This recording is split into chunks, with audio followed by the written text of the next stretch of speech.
Eu queria comentar aqui como a banda Nirvana, especialmente o Kurt Cobain, o vocalista, guitarrista e líder da banda, influenciou, eu diria até de maneira inconsciente, toda a minha trajetória, no qual eu eventualmente em algum momento me compreendo como alguém de esquerda, me compreendo como alguém que não consegue deixar que algumas pautas fiquem de lado, deixar que algumas pautas sejam menosprezadas e não aceita olhar o mundo sobre uma outra ótica, né? Uma ótica conservadora, eu diria até uma ótica neoliberal, enfim, coisas que vão vir depois da minha vida, quando eu entro para a faculdade de filosofia e uma série de outras coisas, tá? O que eu vou falar aqui ocorreu quando eu tinha entre 13 e 14 anos. Então, pessoal, eu sou o professor Daniel Cidade, sou professor de filosofia. Quem tá chegando agora já deixa aquele like maroto, se inscreve no canal, ativa o sininho e toda aquela coisa. Então, quando eu tinha lá pelos meus 14 anos, né, tava aprendendo a tocar guitarra, Nirvana se tornou minha banda favorita. Antes de Nirvana, minha banda favorita era Silverchair, e antes Silverchair era Paralamas de Sucesso, tá?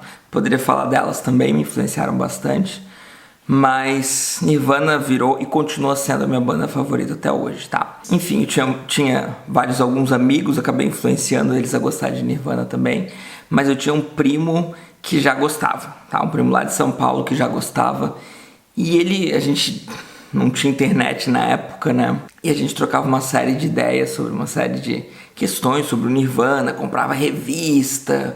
E em algum momento ele falou: você sabia que o Kurt Cobain não gosta de homofóbico? Ele falou que se tu for homofóbico, não é nem pra ir pro show dele, nem pra comprar os CDs. Claro, ele já tinha falecido nessa época. E daí foi muito interessante, né? Foi um momento da minha vida onde eu pensei: mas o que é homofóbico? Eu preciso descobrir o que é ser um homofóbico para eu não ser um homofóbico, né? Afinal, se eu for de Kurt Cobain, eu não serei um homofóbico.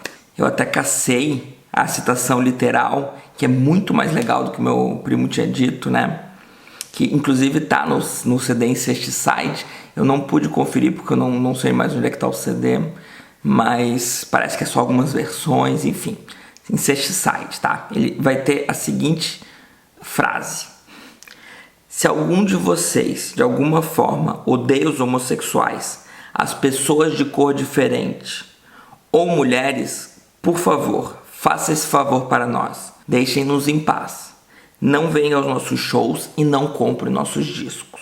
No inglês, o deixem-nos em paz é, na verdade, leave us the fuck alone. Eu acho muito interessante porque, para quem, né, não conhece, Nirvana é uma das maiores bandas de rock and roll dos anos 90, né? O Kurt Cobain é um loiro de olhos azuis, enfim, alguém bem no padrão, assim, embora uma série de outros fatos da sua personalidade o tirassem do padrão. Ele era uma pessoa que poderia perfeitamente estar, né, no lado mais que se privilegia com o sistema, especialmente por ter ficado rico com uma banda, enfim.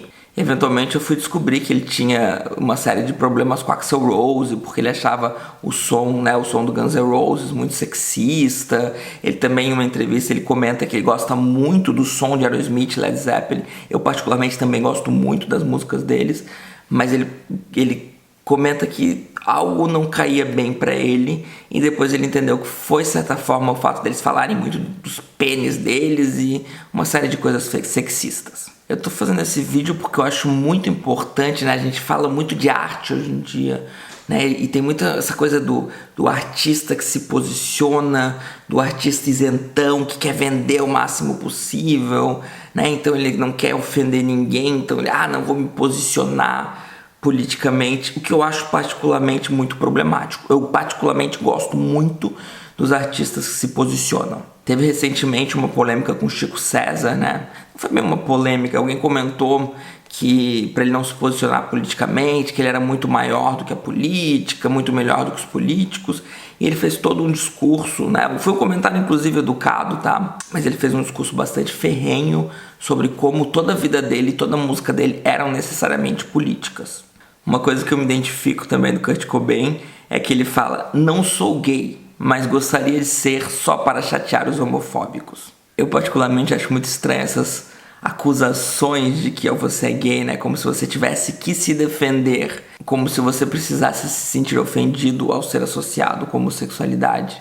E acho muito interessante, né, esse ímpeto então do Kurt de que queria ser só pra poder realmente ofender e chatear e incomodar essas pessoas que se sentem incomodadas, né? Que chato que eu não incomodo você, que chato que a minha sexualidade não incomoda. Gostaria de poder comprar essa briga e te ofender dessa forma. Eu poderia continuar falando uma série de questões interessantes sobre o Kurt Cobain, porque é uma figura bastante interessante, né? Eu, inclusive, na adolescência gostei e li muito duas biografias, né? Mais Pesado que o Céu, Heavier Than Heaven, e fragmentos de uma autobiografia que também foi bastante interessante, onde o autor inclusive comenta a maioria das músicas do Nirvana e coloca um sentido. Muitas vezes é difícil de você ler, traduzir, ainda mais na adolescência, né, entender o significado das músicas.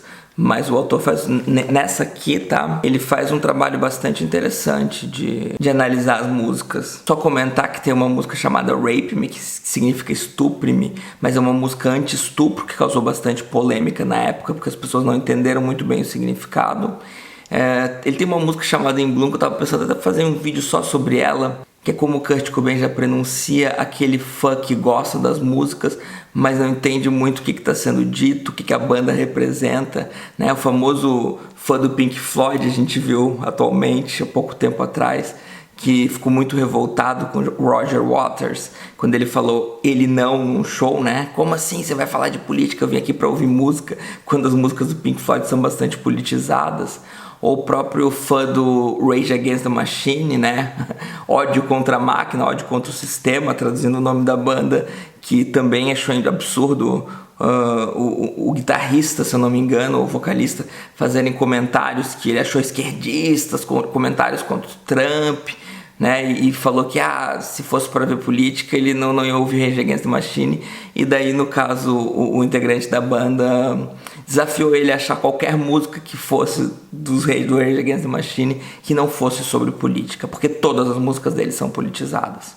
Mas na década de 90 o Kurt Cobain já estava, de certa forma, zoando essas pessoas na música In Bloom, tá? E mais inúmeras canções que você vê sempre algum progressismo, algum inconformismo com o mundo como se encontra, né?